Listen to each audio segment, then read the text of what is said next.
Good morning बच्चों। हमारा third chapter है रेशों से वस्त्र तक। इस चैप्टर में हमने पहली क्लास में ये देखा कि ऊनी वस्त्रों के बारे में हमने चर्चा की। अब ऊनी वस्त्र है तो आपको पता है किस मौसम में पहने जाते हैं, सर्दियों के मौसम में।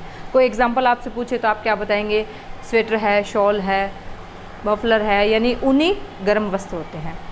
अब ये क्या है? ऊनी वस्त्र है। ये हमने देखा कि ऊन किस प्रकार प्राप्त की थी।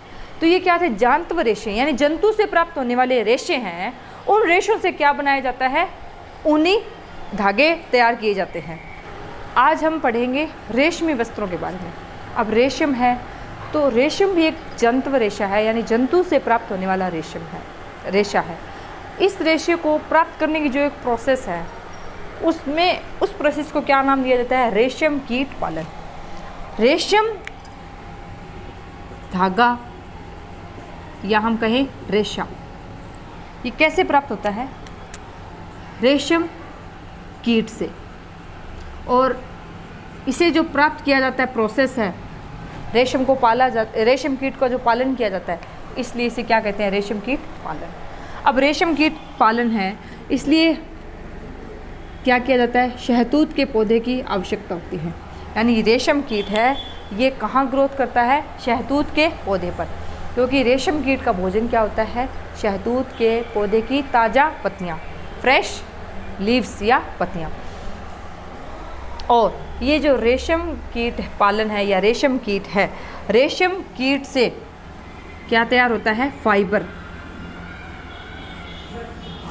रेशम कीट रेशम फाइबर को बनाते हैं।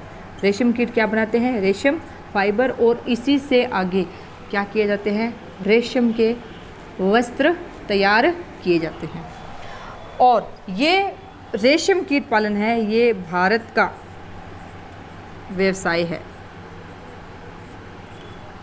यानी भारत है, प्राचीन समय में इस व्यवसाय का बहुत अधिक यहाँ उत्पादन या बहुत अधिक यह व्यवसाय किया जाता था कि रेशम कीट पालन किया जाता था।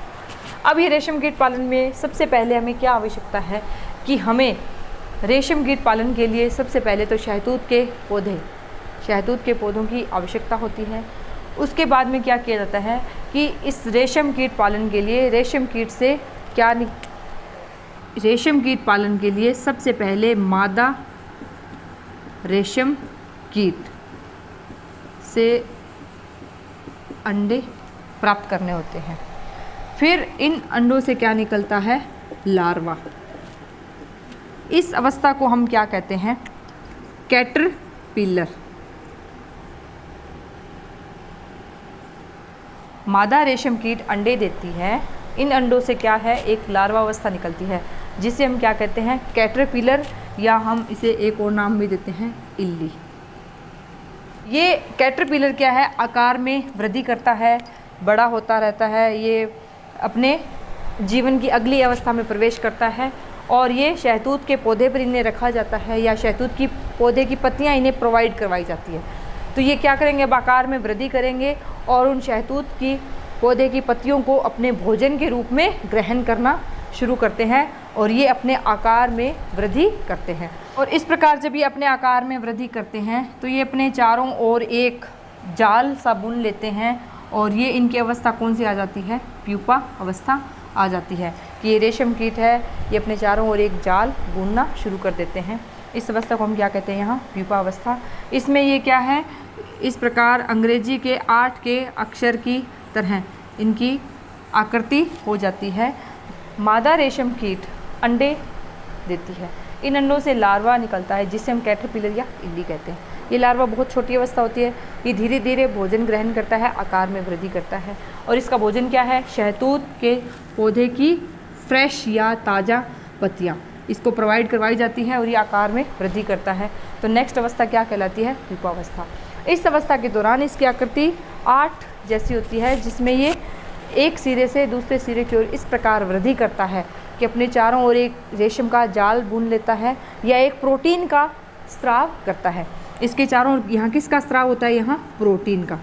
धीरे धीरे ये प्रोटीन, पहले तो ये बहुत ही सॉफ्ट होता है, धीरे धीरे ये प्रोटीन क्या हो जाता है? पूरी तरह से कठोर होना शुरू हो जाता है। इस अवस्था को हम क्या कहते हैं? यहाँ कोकून। ये प्रोटीन का स्त्रावन करता है। धीरे धीरे ये प्रोटीन की जो लेयर है, जो परत है, वो क्या हो जाती है, बहुत ही कठोर हो जाती है। इस अवस्था को हम क्या कहते हैं यहाँ, कोकून। आगे की जो इसकी जीवन की अवस्था है रेशम कीट की, ये इस कोकून के अंदर ही क्या होती है, कंप्लीट होती है।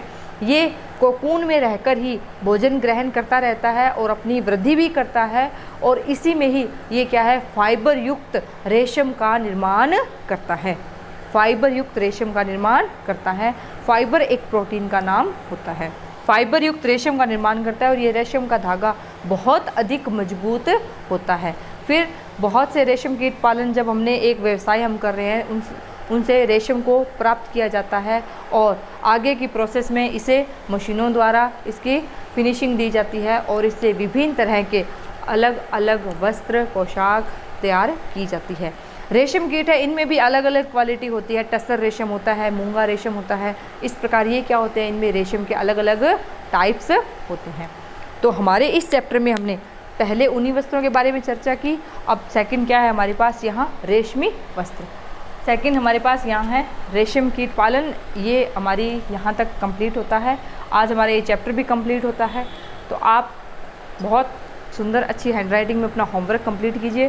किसी बच्चे ने पहले का नहीं किया हो तो बच्चों आप इसे कंप्लीट कीजिए। उम्मीद है हमारी जल्दी ही विद्यालय में मुलाकात होगी और हम आगे इसी प्रकार रेगुलर पढ़ाई से जुड़े रहें। All the best. Thank you.